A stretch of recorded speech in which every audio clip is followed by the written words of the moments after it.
y sus ciudadanos que están ávidos por tener acceso a información de su conocimiento especializado, a la pregunta sobre los 4 comisionados y explique en referencia a cada uno de ellos, yo le diría, señora senadora, que nos tenemos que quedar los 4.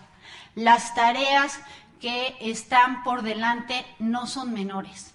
Las tareas que nos corresponde hacer a la par de resolver los recursos de revisión, más el trabajo de la ley reglamentaria, más avanzar en una cultura de protección de la privacidad, son tareas que, derivado del conocimiento, trayectoria y trabajo en conjunto que hemos hecho los últimos 4 años, nos da la solidez para acompañar a los que se integren en la tarea de la curva necesaria que van a tener por la dinámica de la institución, a la par de ir acompañándonos en las tareas de la ley reglamentaria y la promoción y fortalecimiento de los 2 derechos de acceso a la información y protección de datos. Gracias, señora comisionada. Tiene el uso de la palabra la senadora Marcela Torres.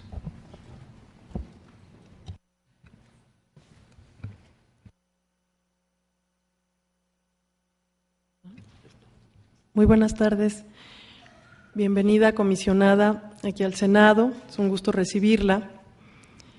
Y tengo 2 preguntas que plantearé a todos los comisionados, pero en especial a la comisionada Pérez Jaén y a usted.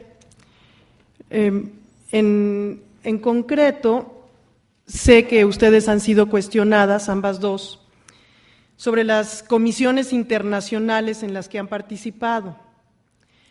¿Qué beneficios en concreto ha traído para México y para el IFAI derivado de su participación en cada una de estas comisiones?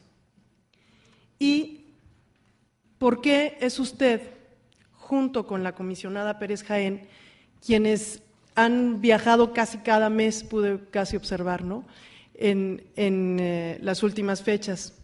Esa es una de las preguntas. La segunda, y apoyando y coincidiendo con que es importante la experiencia y la especialización en ciertos temas, creo que su opinión es muy relevante en esta área. Yo quisiera que nos dijera, desde su punto de vista, cuál será el principal reto en lo general al que se enfrentará este nuevo órgano constitucionalmente autónomo, con nuevas atribuciones, con nuevos sujetos obligados como los sindicatos, como las organizaciones de la sociedad civil que reciben recursos públicos. ¿Cuál será, en lo general, el principal reto que cree que el Instituto enfrentará? Muchísimas gracias. Gracias, senadora Torres Pember. Señora comisionada, tiene el uso de la palabra.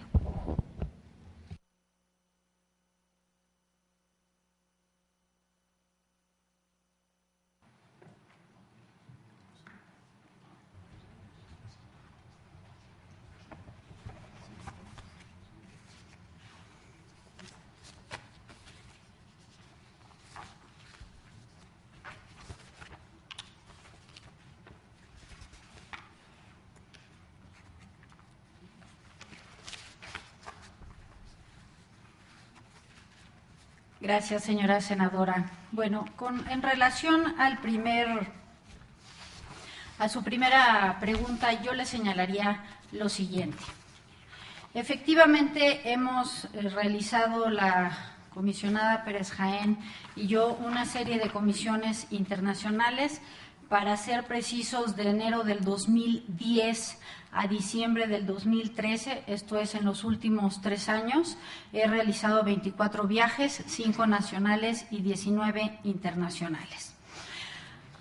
Con respecto a la pregunta, ¿cuáles han sido los beneficios para el Estado mexicano? Ya refería yo uno en mi intervención, y esto es el que a partir de participar en una conferencia internacional que se da de manera anual, donde se juntan a todas las autoridades garantes de la protección de la privacidad, allí venimos trabajando en distintos grupos para no solo adquirir conocimiento y experiencia en la materia de protección de datos, sino porque esa experiencia que adquirimos o la relevancia de un tema como es el de la educación digital, lo traemos hacia nuestras instituciones y trabajamos con las áreas técnicas para promoverlo. ¿Qué quiero decir con esto? Que desde el día en que yo regresé del viaje de Varsovia, hablé con el área técnica de la Secretaría de Protección de Datos para ir fortaleciendo y haciendo los vínculos necesarios con la Secretaría de Educación Pública, con la Presidencia de la República, con la Cancillería, y así poder tejer el fortalecimiento de la promoción de la educación digital, que es un tema que a mí, como muchos lo saben, me apasiona, sobre todo cuando hablamos de menores de edad que están en las redes corriendo riesgos. Otro ejemplo que yo podría señalar para la sociedad, porque no es solo que uno adquiera ese conocimiento y esa experiencia, y tampoco que uno la baje en las estructuras y unidades administrativas, sino que en conjunto con las áreas técnicas salgamos a divulgar ese conocimiento. Y creo que es allí donde está nuestra labor con la sociedad, divulgar el conocimiento y la experiencia adquirida. Así como yo he hecho estos 19 viajes, también me he dado a la tarea de dar muchas comparecencias y muchas pláticas para ir sensibilizando a la sociedad sobre la protección de datos. Podría dar otro ejemplo, que sería el viaje a Cartagena, que realicé a Santa Marta, Colombia, que realicé el año pasado también en materia de protección de datos. Esta reunión no solamente era con quienes están en la región interesados por el tema de la protección de datos y donde estamos algo atrasados para encontrar marcos jurídicos que requieren, lo cual nos permite hablar con los expertos y con las organizaciones de la sociedad, así como con las dependencias de esos estados, para ir conociendo y divulgando la referencia que es México. México es una referencia internacional en materia de protección de datos y en materia de acceso. Y en el viaje a Santa Marta, Colombia, fue muy importante también tener la reunión del Comité Ejecutivo de la Red Iberoamericana de Protección de Datos. Esta red agrupa a todas las naciones hispanoparlantes. Y la idea de esa red no es solo acompañar a los otros países en el diseño de sus leyes, sino también poder en un momento dado tener un intercambio de casos, de precedentes, de experiencias internacionales, de encontrar los puntos de encuentro para colaborar en investigaciones. Podría yo darle los resultados de cada una de ellas. Mis informes de comisión son públicos, están allí, refieren los objetivos de cada una de estas comisiones, los logros y el trabajo que al interior yo he venido haciendo con las áreas técnicas para que no se quede solo el conocimiento al interior del IFAI, sino que además salgamos afuera a divulgar este conocimiento. Un ejemplo último. México, y concretamente el IFAI, trabajó con la Organización de Estados Americanos en el diseño de la ley modelo para la ley modelo de acceso a la información, porque así como somos un referente internacional, hemos venido acompañando a los distintos estados de Sudamérica a hacer una ley de acceso. Pero recientemente se celebraron reuniones donde también la OEA nos ha invitado a ser partícipes del comité para promover los principios básicos de protección de datos y eso como mexicanos nos deben enorgullecer porque la sociedad ha construido una institución que no es solo referente, pero que todos los días trabaja para que esa sociedad se sienta satisfecha de sus tareas.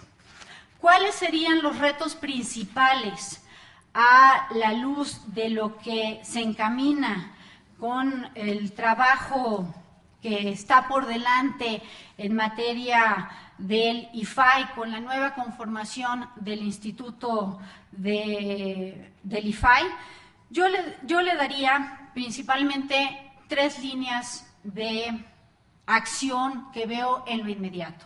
La primera, sin duda, será la reingeniería de las tecnologías de la información, particularmente en el ámbito del área de Infomex. Infomex, como ustedes saben, hoy tiene bajo su administración la comunicación con la Administración Pública Federal de 240 dependencias.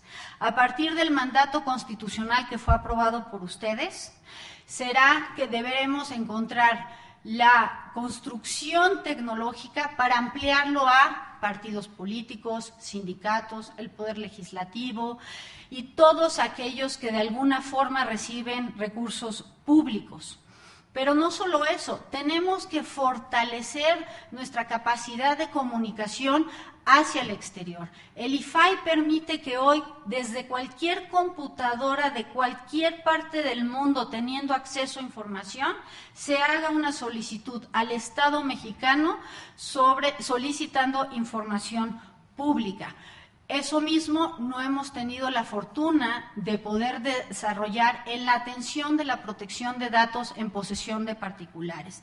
Y me refiero que al no tener nosotros todavía una presencia nacional para, presencia en términos de oficinas en las 32 entidades, que no lo pretendemos hacer, por supuesto, pero sí tener el mismo instrumento equivalente que satisfaga las posibilidades de que un particular pueda solicitar su guía o ejercer cualquiera de los derechos ARCO, que son acceso, rectificación, cancelación, oposición, sin tener que trasladarse a México y pudiéndolo hacer de igual manera con las seguridades que se requieran desde su casa o en atención de una guía telefónica.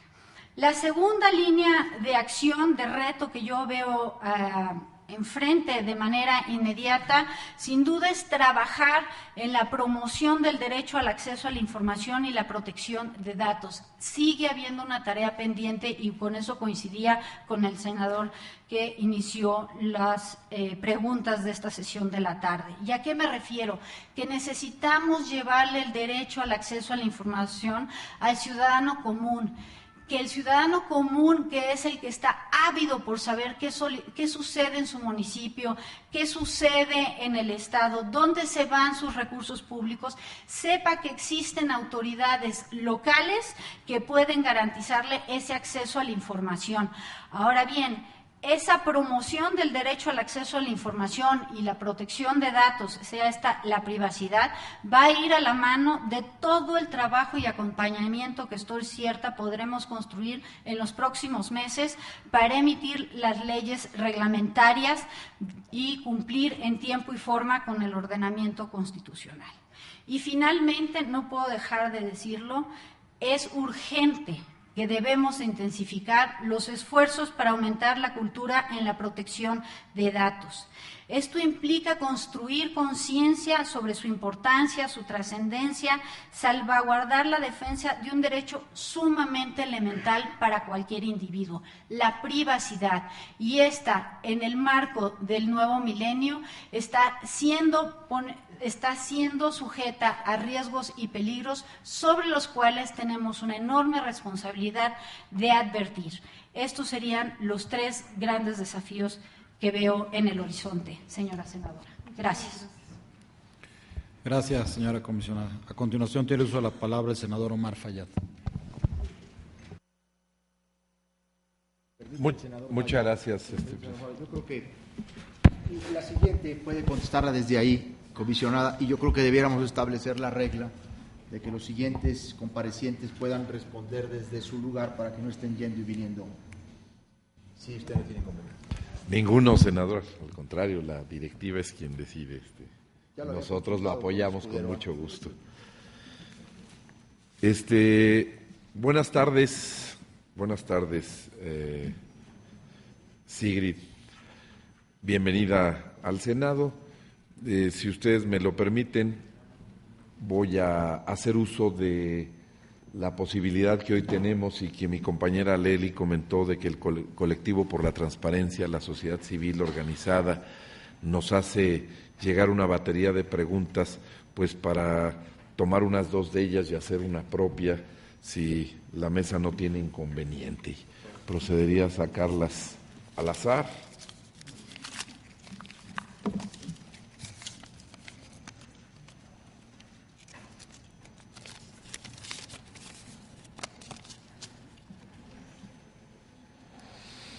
La primera pregunta: ¿cuáles son los elementos más importantes que usted ha aportado al IFAI durante su estancia en el mismo? ¿Y qué valor agrega usted al IFAI? La segunda: en el 2009 pasa de ser la secretaria técnica del Consejo de Seguridad Nacional a comisionada del IFAI. ¿Cómo calificaría usted su relación con el expresidente Felipe Calderón? A, de mucho agradecimiento; B, de mucho afecto; C, de mucho compromiso; D, de muy alta estima. Siguiente: ¿cuál es el criterio de interpretación del acceso a la información relacionado con violaciones graves a derechos humanos cuando éstas no han sido determinadas por la autoridad competente? Por sus respuestas, muchas gracias, señora comisionada. Gracias, señor senador. Tiene el uso de la palabra, señora comisionada.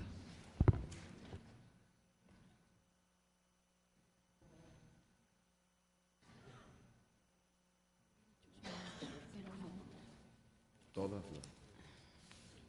Aquí está.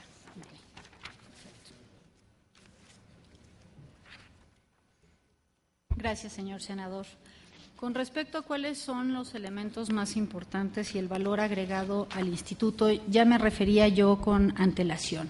El primero de ellos, el haber llegado al Instituto de Acceso a la Información en septiembre del 2009, fundamentalmente no solo con la experiencia como funcionaria pública. Efectivamente, yo me desempeñé como secretaria técnica del Consejo de Seguridad Nacional de diciembre del 2006 a abril del 2009. Sin embargo, previo a eso, he tenido también la posibilidad de ser la secretaria técnica del Procurador General de la República de 1994 a 1996, así como haber trabajado en el CISEN en el año 2003. Con esa experiencia como funcionaria pública, creo que aporto una visión de entendimiento sobre el sector de seguridad nacional que creo que no es menor. Ahora bien, eso es por la parte de mi trayectoria como funcionaria pública. Pero como bien lo decía yo en mi intervención, muchísimas gracias. Fui directora y fundadora de una organización de la sociedad civil que se dio a la tarea de transparentar información que desde la óptica de la administración del aquel entonces presidente Fox no era sujeta de una rendición de cuentas. E hice innumerables solicitudes, como los hicieron los integrantes de la organización de la sociedad civil, para transparentar resultados y calificaciones de policías, ejercicio de recursos públicos por Estado, saber las estadísticas delincuenciales, que todavía es una agenda pendiente, ¿no? Una serie de información que desde la trinchera de la organización civil me ha permitido también aportar una óptica en las deliberaciones del seno del Pleno. ¿Qué más creo que puedo o que he venido aportando? Mi formación académica. La visión de una formación académica desde la óptica de las relaciones internacionales.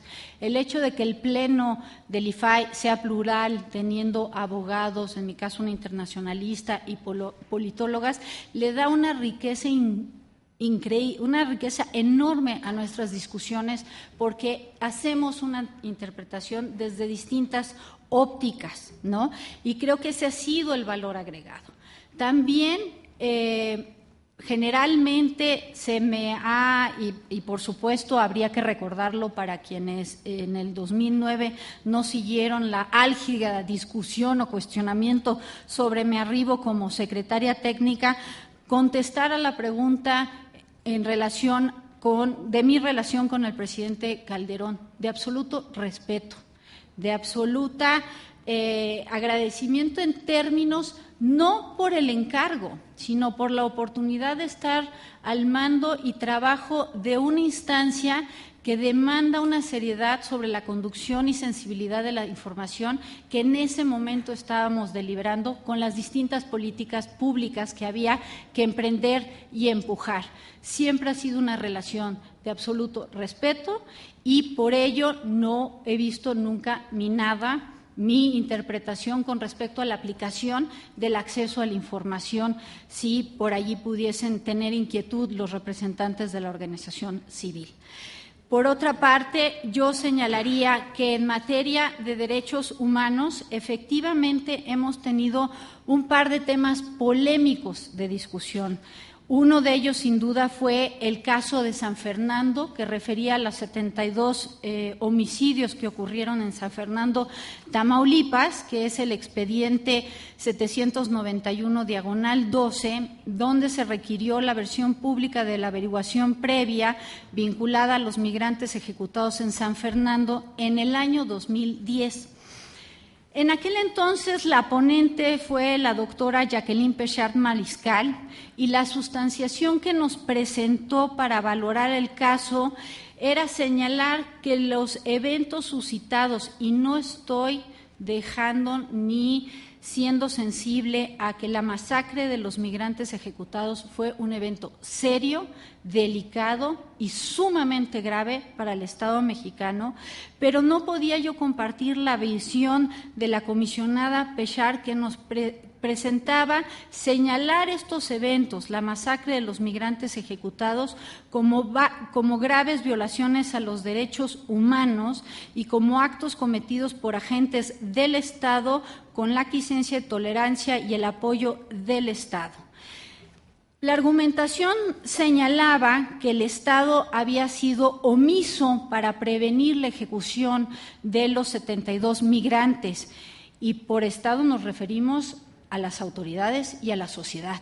Y yo no podía compartir esa aproximación de parte de la comisionada Pechard.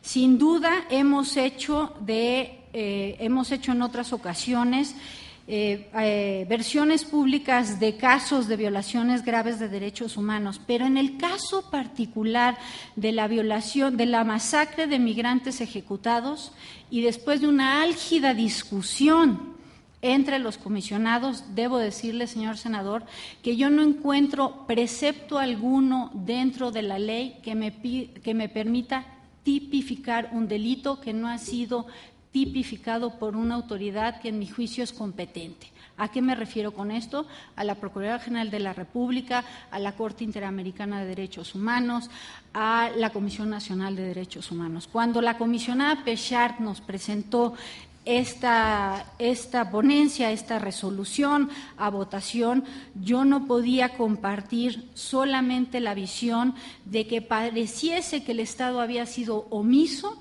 y había habido una violación sistemática generalizada de los migrantes en su traslado por Tamaulipas. Por el contrario, incluso no veía mayores elementos que esa señalización donde no se nos aportaba haber visto la averiguación previa que estaba en la PGR, ¿no? Y con esos elementos y sobre todo con la interpretación de la ley, y si me permiten, nuestro artículo 14, en su párrafo último,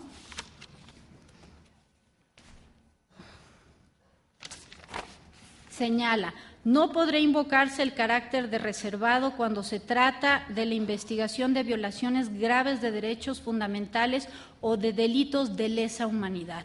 Y era en función de este último párrafo que se sustanciaba la ponencia con respecto a la averiguación previa de Tamaulipas. En ese sentido, nos dimos a la tarea de, evidentemente, hacer una deliberación fuerte, no fue menor, fue una deliberación en el seno público, pero los argumentos que yo presenté en su momento era que la averiguación previa solicitada no contaba con el inicio, por lo menos, de alguna instancia nacional e internacional que lo calificara como un delito de genocidio o violaciones graves de los derechos humanos, y que tampoco compartía la apreciación de que esta conducta en contra de los 72 migrantes fuera sistematizada y generalizada, y sostuve mi disiento en que el IFAI no es competente para acreditar y tipificar un delito y que para ello debemos de velar y revisar y observar aquellas instancias que lo son en la materia. Ahora bien, habiendo sido este uno de los hechos más polémicos en el seno de la pública, también podría yo señalarle que ha habido casos relevantes de violaciones a los derechos humanos donde se ha ordenado la entrega de la información.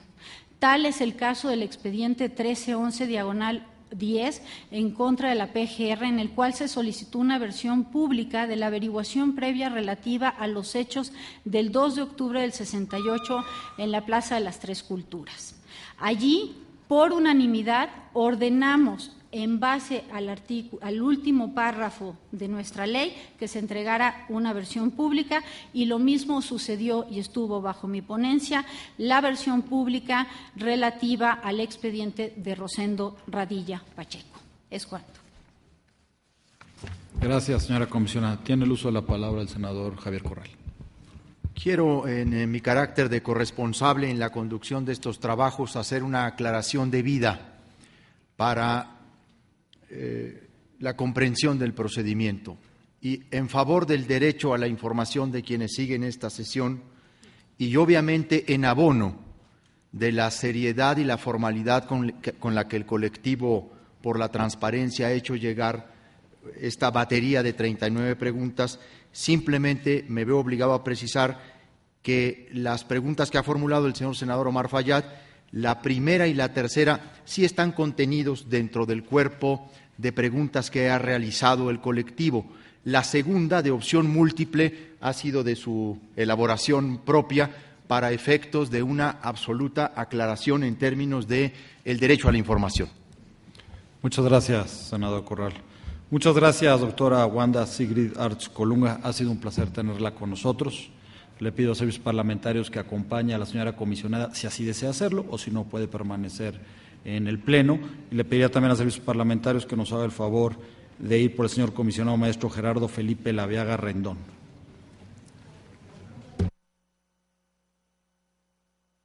De esta manera, los integrantes de las Comisiones Unidas de Anticorrupción y Participación Ciudadana, de Reglamentos y Prácticas Reglamentarias y de Estudios Legislativos Segunda del Senado de la República tuvieron la oportunidad de escuchar a la ciudadana Sigrid Arts, quien manifestó su interés por seguir en el nuevo órgano, tanto constitucional, garante y autónomo, encargado de dar cumplimiento del derecho de acceso a la información. Pero también es importante que usted conozca cuál es el motivo por el que vienen a comparecer ante los integrantes de estos órganos legislativos los siguientes ciudadanos.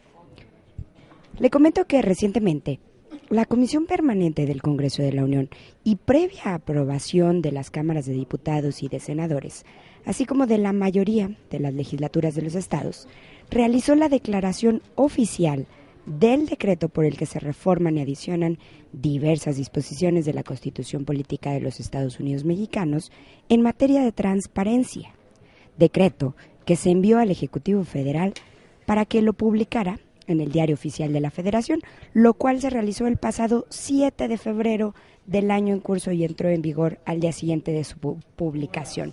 Le comentaré en unos momentos más acerca de este decreto, sin embargo, escuchemos quién será el siguiente ciudadano.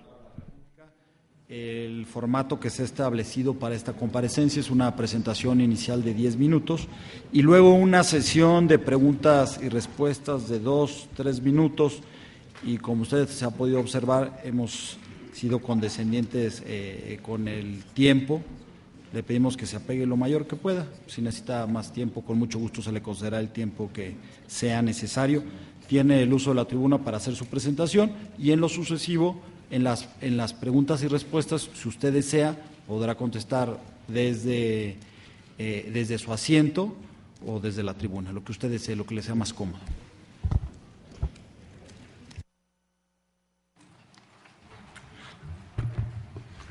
¿Qué tal? Buenas tardes. Ante todo, agradezco enormemente a las señoras y señores senadores que me den la oportunidad de ser considerado para formar parte del órgano garante al que alude el artículo 6º en la reforma presentada. Lo que haré será leer la carta que mandé al Senado de la República en los términos que prescribía la propia normatividad. Se la dirigí al senador Raúl Cervantes, pero desde luego esto va dirigida a toda la Cámara de Senadores. En los términos del artículo 3º transitorio del decreto por el que se reforman y adicionan diversas disposiciones de la Constitución Política de los Estados Unidos Mexicanos en materia de transparencia, publicado en el Diario Oficial de la Federación el viernes 7 de febrero de este año, por este conducto me permito formular mi petición para formar parte del nuevo organismo garante que establece el artículo 6º constitucional. Como lo señalé durante la ceremonia en la que el presidente de la República promulgó el citado decreto, considero que el IFAI es un detonador de la participación ciudadana. Un detonador de la participación ciudadana. Pero un detonador, dije ese día, y lo repito ahora, institucional. Un tribunal administrativo. Un órgano del Estado que debe conducirse en los términos constitucionales y legales. Nada más. Bajo esta premisa, estimo que cuento con las características profesionales y la experiencia para defender los derechos de acceso a la información y protección de datos, como lo he venido haciendo durante los últimos años. Tanto en la Suprema Corte de Justicia de la Nación, como en el Instituto Nacional de Ciencias Penales, el INACIPE, por citar solo las dos últimas instituciones en que laboré antes de ingresar al IFAI, impulsé la apertura judicial, los juicios orales, la modernización de nuestro sistema de justicia. Lo mismo he hecho en mis libros, en mis artículos académicos, en las clases que imparto y desde luego en mi encargo como comisionado y como comisionado presidente del IFAI. Estoy convencido de que en la rendición de cuentas se benefician tanto la sociedad civil como los sujetos obligados. La primera, porque puede participar de forma más informada, más crítica, más activa en la construcción de nuestro Estado democrático de derecho. Los segundos, porque fortalecen su legitimidad. Y esto los vuelve más confiables y eficaces. Dije ese día, de cara a las enormes reformas que están dándole vida al país, que están reestructurando este país, la confiabilidad y la eficacia de nuestras instituciones es fundamental, es más importante que nunca. En caso, señoras y señores senadores, en caso de que ustedes me permitan formar parte del nuevo organismo por el tiempo que me resta, de acuerdo con el nombramiento que se me entregó el 12 de abril de 2012, me comprometo a actuar con independencia, imparcialidad, eficacia, profesionalismo, transparencia y serenidad en el ejercicio de mis funciones. En espera de la decisión que emite el Senado, y sin otro particular por el momento, aprovecho la oportunidad para reiterar a ustedes las seguridades de mi distinguida consideración. Esta fue la carta que envié al Senado de la República y es la carta que me he permitido leer, y desde luego espero los comentarios y las preguntas que ustedes tengan a bien formular. Gracias. Gracias, señor comisionado. Muy amable. Tengo registrada a la senadora Arely Gómez.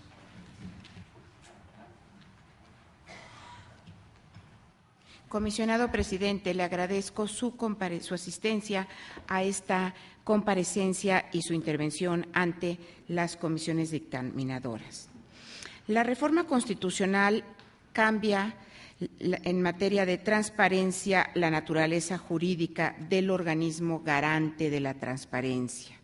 Ahora ya es un órgano garante constitucionalmente autónomo con competencia para resolver sobre solicitudes de información de una gran cantidad de sujetos obligados. Las preguntas, le voy a hacer dos preguntas mías y posteriormente, como en la ocasión anterior, tomaré dos preguntas del colectivo para la transparencia. Las de mi persona son: ¿cuál es la naturaleza jurídica actual del IFAI al día de hoy? Y la segunda, ¿cómo tendrían que prepararse los sujetos obligados en su estructura interna para cumplir con la reforma constitucional. Ahora tomo de manera aleatoria 2 preguntas, que sería la siguiente. ¿Considera que el IFAI cuenta actualmente con un clima laboral adecuado para el cumplimiento de su mandato? ¿Los servidores públicos que laboran en el instituto saben y están preparados hacia dónde va el IFAI y respetan el liderazgo de sus titulares?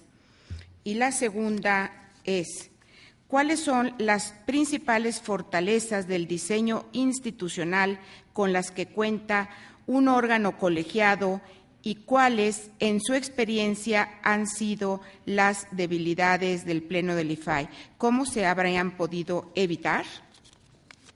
Muchas gracias por sus respuestas de manera anticipada.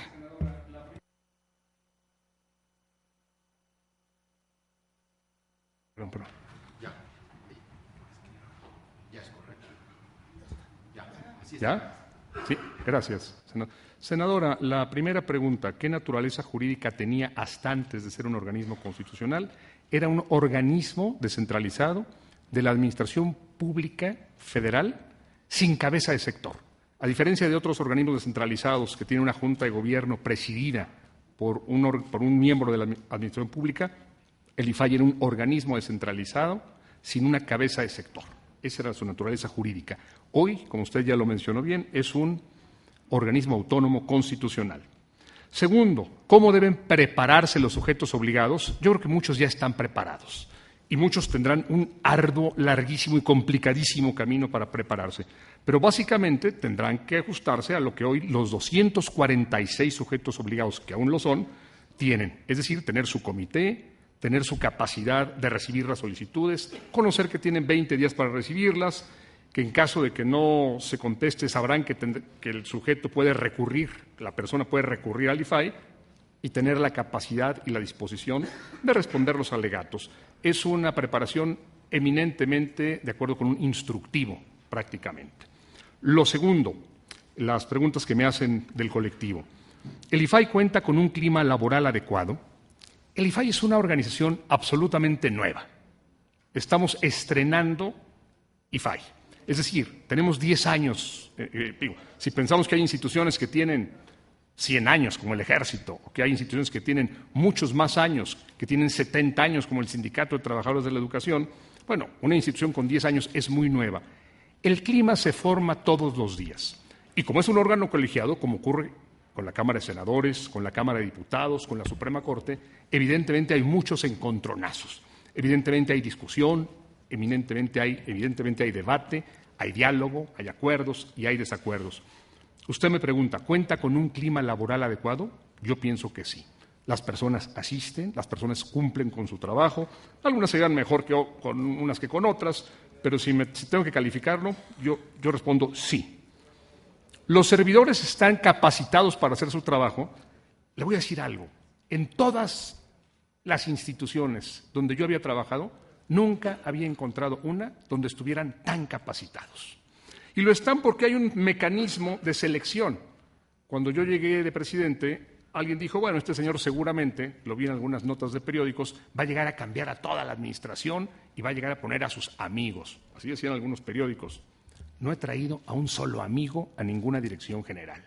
Todas las direcciones generales se concursaron, todos los candidatos pasaron por la función pública, ahora ya no tenemos obligación ante la función pública, pero la teníamos entonces, y todos fueron sometidos al escrutinio del Pleno de los Comisionados. Y los comisionados dijimos, este sí por esto, este no por aquello. En algunos casos, como el secretario general, Juan Pablo Guerrero, que es uno de los íconos de la transparencia en este país, y yo lo propuse al Pleno, hubo unanimidad. En otros casos hubo 3 votos a favor y 2 en contra. En este caso, en el último caso de un director general, alguno de los miembros del comité se sintió tan lastimado por no haber ganado que presentó una queja ante el OIC. Queja que, desde luego, en términos jurídicos difícilmente progresaría porque todo se hizo de acuerdo con el proceso. Pero, bueno, yo creo que esto garantiza que haya servidores muy preparados en el IFAI. Y esta es una de sus fortalezas institucionales. Si usted me pregunta cuál es una debilidad, de acuerdo a lo que preguntaban nuestros amigos del colectivo, yo diría que el diseño de la presidencia. El presidente en el IFAI actualmente, a diferencia del de la Corte, tiene que sustanciar asuntos. El presidente de la Corte no tiene que sustanciar asuntos. Pongo a la Corte por poner un ejemplo. Pero de pronto yo tengo que venir aquí y tengo que estar pensando que mañana tengo que presentar mi cuenta. Ustedes dirán, bueno, es una excepción. Pero si me invitan a Guadalajara, o me invitan a Tabasco, o me invitan a Puebla, yo digo, no puedo ir porque tengo que presentar el martes y tengo que hacer esto. Y si me invitan a un evento el martes en la noche, están cancelados todos, porque tengo que presentar mi cuenta para el miércoles. El presidente no puede nombrar directamente ciertos funcionarios. Yo creo que no debiera poder nombrar y remover al que quisiera, pero ciertos funcionarios debieran poder ser nombrados y removidos por el presidente, porque eso le da cierta articulación. No puedo hacerlo. El presupuesto que ejerzo son de ciertas partidas específicas que me tienen prácticamente muy sujeto a ciertas debilidades que hacen que la presidencia no sea fuerte. Es una perspectiva personal, senadora, pero creo haber contestado las 4 preguntas. Gracias. Muchas gracias, señor comisionado. Tiene el uso de la voz la senadora Laura Rojas.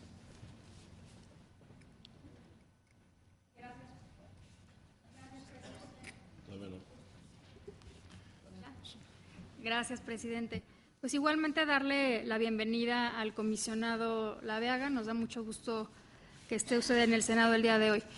En primer lugar, voy también a tomar una de las preguntas del colectivo en esta parte pues política, que me parece fundamental que desahoguemos en estas comparecencias. Si usted considera que el Pleno actual cuenta con las condiciones de legitimidad y confianza que requiere una institución de esta naturaleza responsable de proteger y garantizar un derecho humano fundamental. Y me parece importante plantear esta pregunta dado que los 4 comisionados del Pleno actual pues han solicitado su ratificación. En segundo lugar, comisionado, yo quisiera preguntarle, dado que una de las una de las atribuciones más importantes desde mi punto de vista que se le ha dado al nuevo IFAI con la reforma constitucional es la facultad de revisión y de atracción de casos locales. ¿Cuáles cree usted que deban de ser los criterios a tomar en cuenta para decidir usar estas facultades? Es decir, ¿en qué casos y cómo el nuevo IFAI debería de utilizar estas 2 facultades de revisión y atracción, que me parece que son de las cosas más importantes? Y finalmente, comisionado, yo quisiera saber su opinión, también tiene que ver con el ejercicio del acceso, con el ejercicio del derecho a acceso a la información pública en lo local. ¿Cómo hacer, qué cosa tendrá que hacer el nuevo IFAI para que se expanda este ejercicio? Sabemos que es en el Estado de México en menor medida y principalmente en el Distrito Federal, en donde se concentra la mayor cantidad de peticionarios de información pública. Entonces, ¿cómo hacer para que más ciudadanos conozcan los mecanismos, estén interesados en ejercer este derecho en cualquier lugar de nuestro país? Muchas gracias por sus respuestas. Gracias, senadora Laura Rojas. Tiene el uso de la voz. Gracias, senadora. La primera pregunta, ¿se tiene confianza en el Pleno del IFAI? A juzgar por algunas notas que aparecen en periódicos y a juzgar por algunos manifiestos de ciertas organizaciones de la sociedad civil, no hay ninguna confianza. Es el órgano más desacreditado del país. Pero a juzgar por los recursos, senadora, nunca en la historia del IFAI habíamos tenido tantos recursos como el año pasado. Hay una excepción. En 2010, una sola persona mandó más de 1,000 recursos, un trabajador del INCAN, del Instituto Nacional contra el Cáncer. Pero si quitamos estos más de 1,000 recursos de esa persona, nunca en la historia del IFAI había visto tantos recursos, tantas consultas, tanta participación de tantas personas. Estamos redactando, y va vinculada esta respuesta con lo que me preguntaba después, estamos redactando proyectos, ideas, que las platicaremos con ustedes en caso de que nos lo consulten, algunas de las leyes secundarias. Y en estos eventos están representantes de las más combativas y de las más críticas organizaciones de la sociedad civil. Esto creo que denota confianza. más allá de lo que pueda aparecer en algunos periódicos. Si juzgamos por los números, por las consultas, por las solicitudes que hay, por los recursos que se repiten, insisto, creo que gozamos de cabal confianza, más allá de estas notas. Segundo, ¿qué tenemos que hacer para los órganos locales? De pronto le confieso que me quita el sueño pensar en la cantidad ingente de recursos que podrían llegarnos si cada vez que una persona de Sonora o de Yucatán o de Tamaulipas no queda satisfecha con la respuesta que le dé su estado y viene al IFAI. No nos daríamos abasto. O sea, no podríamos con el personal que tenemos, ni podríamos con los recursos que tenemos atender ese océano, esa marejada de recursos. Lo que yo creo, y perdón que vuelva a poner de modelo la Corte, que me parece una de las instituciones mejor diseñadas de este país, creo que tenemos que tener la facultad de atracción. Y decir, señores, en este caso sí lo aceptamos, en este caso no lo aceptamos. Perdón que vuelva con este modelo. La Corte norteamericana tiene una figura que se llama el certiorari, es decir, qué podemos ver y qué no podemos ver. Principio de oportunidad, ¿vale la pena o no? Y puede ser por solicitud de la persona que quiera ser un recurrente, que el solicitante se convierta en recurrente, o que el propio IFAI diga, en este asunto es tan importante la información, en el estado de Puebla están negando una inversión millonaria que podría ser tan importante que aunque nadie la solicite, el IFAI pueda traerla. Yo tomaría el modelo de la Corte, la capacidad de atracción. Me gusta mucho, me seduce. Tercera pregunta, ¿qué hacer para que se expanda este derecho de acceso a los estados? Es un tema que también me inquieta. Decía Theodor Heuss, a quien cito con mucha frecuencia, que para que haya democracia, que para que exista una democracia sólida, lo más importante es que haya demócratas. Si no hay demócratas, no puede haber una democracia. Y déjeme jugar con esta frase para aplicarla a lo que usted me está preguntando. Creo que tendremos que llevar a cabo un intenso trabajo de difusión, un intensísimo trabajo de divulgación. Creo que en eso, lo confieso, hemos fallado. Quizás no hemos tenido la sensibilidad porque lo hemos visto muy natural, pero frente a este gran desafío, la divulgación, la difusión, tendrán que ser ejes torales de la actividad del nuevo IFAI. Gracias, señora senadora. Gracias, señor comisionado. Senador Alejandro Encinas, tiene el uso de la palabra. Muchas gracias, presidente. Comisionado Laveaga, bienvenido. Yo también voy a retomar algunas de las preguntas, 3 de las preguntas que presentó el Colectivo por la Transparencia en México Infórmate, por supuesto agregándoles algo de nuestra propia cosecha. Bueno, usted, como lo hemos visto aquí, representa la manzana de la discordia, no por su persona, sino por el cargo que ahora representa como presidente del Instituto Federal de Acceso a la Información y que abrió un debate público que indudablemente dañó la imagen y la credibilidad de una institución que había venido acreditándose de manera muy positiva ante la opinión pública. Y entre las acusaciones, los dimes y diretes entre los comisionados, hubo una referencia en particular a una baja productividad durante su desempeño. Y yo por eso, retomando las preguntas del Colectivo por la Transparencia en México Infórmate, yo le pediría que nos expusiera 3 casos en los que el derecho de acceso a la información haya sido útil para hacer exigibles otros derechos o haya contribuido al empoderamiento de ciudadanos y en lo individual, cuál fue su principal logro en el 2013. Una segunda pregunta que, sin lugar a dudas, por su formación profesional debe de tener muy clara, pero que a mí me interesa en particular destacar, porque el acceso a la información es en lo fundamental un derecho de los ciudadanos. La pregunta es si usted, ¿cómo considera usted debe ser la función de un comisionado del IFAI? ¿Debe ser formalista o debe ser una función que garantice el ejercicio del derecho? Y finalmente, ahora que, como lo respondió muy bien en su primera respuesta a la senadora Arely Gómez, ahora el IFAI es un organismo con autonomía constitucional. La pregunta es, ¿cuáles son los elementos que a su consideración garantizan la imparcialidad e independencia de un comisionado del IFAI? Y esto lo retomo porque, pues usted mismo, por ejemplo, cuando un grupo de abogados, entre los que se encontraban Netzaí Sandoval, John Ackerman y Loretta Ortiz, anunció que interpondrían una denuncia contra Felipe Calderón en la Corte Penal Internacional, usted escribió un artículo en el suplemento Enfoque de Reforma el 6 de noviembre de 2011, en el que se manifestó su inconformidad, los llamó alborotadores y dijo del Ejecutivo que era un mandatario que con apego a la ley ha trabajado para preservar la seguridad nacional y que ningún tribunal se atrevería a juzgar.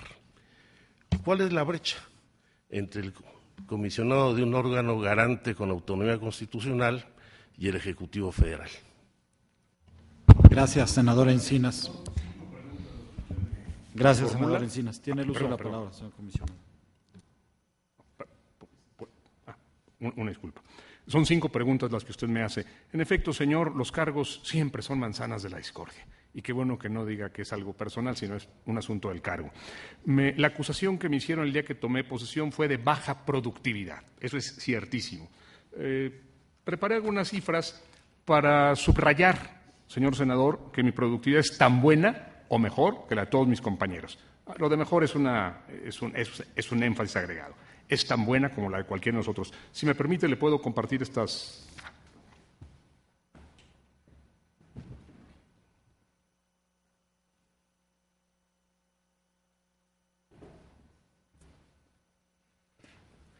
Yo considero que todos los comisionados trabajamos duro, que todos los comisionados estamos muy involucrados en esto. En 2013 se resolvieron 7.506 recursos.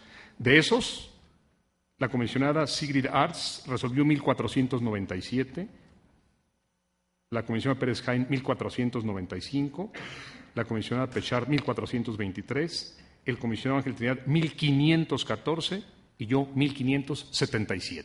Y allí están en el cuadro cómo fallamos, cuántas veces confirmamos, cuántas modificamos, cuántas revocamos, cuántas sobreseímos y cuántas desechamos. Entonces, como usted podrá verlo, señor senador, los números son muy parejos.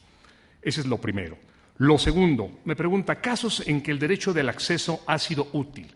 Una de las más importantes nociones que tenemos, en los que tenemos que involucrarnos cuando tomamos cargo cuando nos hacemos cargo de este papel de comisionados, es que el derecho de acceso a la información es independiente de todo. No importa quién lo pida ni para qué lo pida.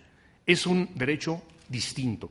Cada quien lo puede utilizar como le dé la gana. Cada quien puede hacer con ese derecho y con esa información lo que quiera hacer, porque el Estado tiene que garantizar esa información de manera permanente. Yo podría escoger 3 al azar y decir, bueno, yo creo que en este caso en que alguien se enteró, desde una cosa muy pequeña, alguien pregunta, ¿qué méritos tuvo tal persona para llegar a tal cargo? Queremos que nos contesten esto en la Secretaría de Salud. Bueno, vemos los perfiles laborales y los entregamos. ¿Fue útil esa información que le obligamos a dar a Salud? ¿Sí o no? Supongo que la persona que lo recibió habrá encontrado alguna utilidad y habrá podido ir con su jefe y decirle, oiga, señor, ¿está usted poniendo una persona que no tiene título? Y el perfil profesional exige un título. Y probablemente el jefe haya dicho, es cierto, y voy a hacer un cambio. Pero yo no lo sé, no lo seguí. En otras ocasiones piden información muy importante. ¿Cuánto armamento se compró en tal parte? ¿O cuánto costaron tales helicópteros? Y yo lo entrego. Si esa persona vende la información a una revista, o si esa persona dice, bueno, estamos dilapidando el dinero de helicópteros que no necesitamos, y a partir de ahí construye un discurso, eso no lo puedo saber, señor senador, ni me atrevería a sondear cómo utilizaron la información que yo les promoví. El logro de 2013 no es un logro mío, es un logro de todo el IFAI. Claro, como yo soy el presidente, estaré asociado a esto. Pero no solamente es un logro del IFAI, es un logro de ustedes, señores senadores, es un logro de los diputados, es un logro del presidente de la República, es un logro de las estupendas OSCs que tenemos, haber convertido al IFAI en un organismo autónomo constitucional y haber decuplicado el número de sujetos obligados. Le puedo decir esto porque lo he revisado y lo he visto y lo he vuelto a revisar. Ningún país del mundo tiene el sistema para garantizar el acceso a la información que tiene México. Ninguno. Pienso en Estados Unidos, pienso en Canadá, en Inglaterra, en Francia, en Australia. Ninguno tiene un sistema así. Pero eso no es un mérito mío y sería una locura arrogármelo. Pero ciertamente, al ser el presidente del IFAI y al haber tenido el enorme honor y la enorme responsabilidad de estar al frente del instituto en este momento, creo que puedo decir que es un logro que me tocó vivir como presidente del IFAI, que puse mi granito de arena, pero repito, es un logro de todos nosotros, de ustedes particularmente los legisladores, de las legislaturas de los estados, del presidente de la República. La cuarta pregunta, ¿debe ser un comisionado formalista o garantista? Absolutamente garantista, señor senador. Pero le voy a decir algo, los derechos humanos nunca son absolutos. Eso lo enseño a mis alumnos, eso lo escribo en mis artículos. Todos los derechos humanos tienen límites, todos. Y hay veces que los derechos humanos chocan. El derecho que usted tiene para ciertas cosas y el derecho que yo tengo para otras. Déjeme poner un ejemplo muy elemental. Usted tiene derecho a fumar. Usted puede hacer lo que usted quiera con su salud, pero yo tengo derecho a que no me eche el humo en la cara. ¿Qué derecho debe prevalecer? Y aquí entran justamente los derechos en pugna. Y aquí es cuando tenemos que ver, a través de un ejercicio de ponderación, cuál debe prevalecer, el suyo o el mío. El aborto, la pena de muerte, el matrimonio de personas del mismo sexo. Esos grandes temas que involucran derechos humanos y que la gente se desgarra, discute, debate, grita. Si me pregunta, mi posición es absolutamente garantista. Pero estoy consciente que a la hora de ponderar tenemos que ver cuál debe prevalecer en cada caso.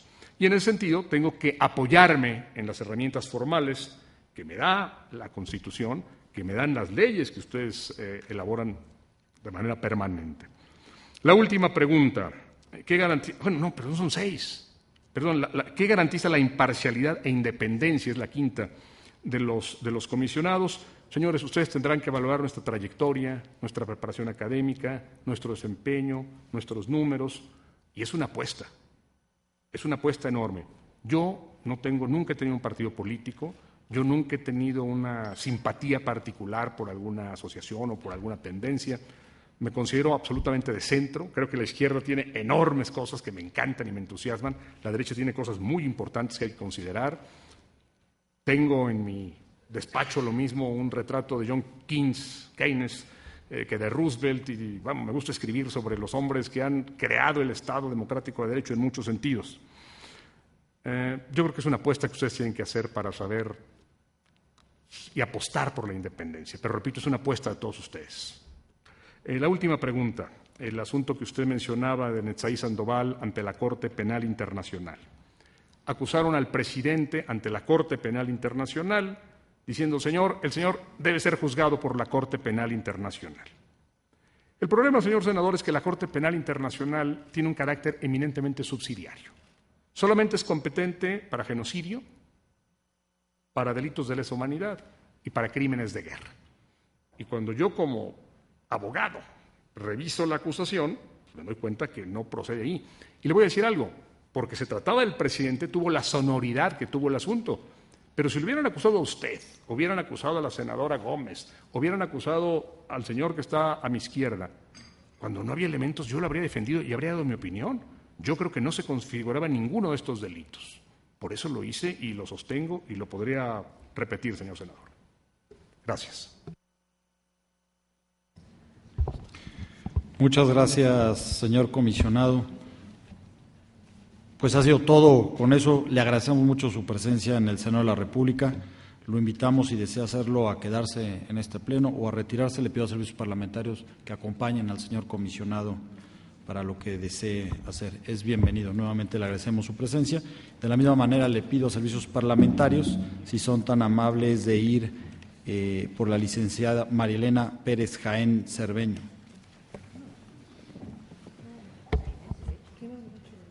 El ciudadano Gerardo Laveaga Rendón fue escuchado por parte de los y las legisladoras del Senado de la República.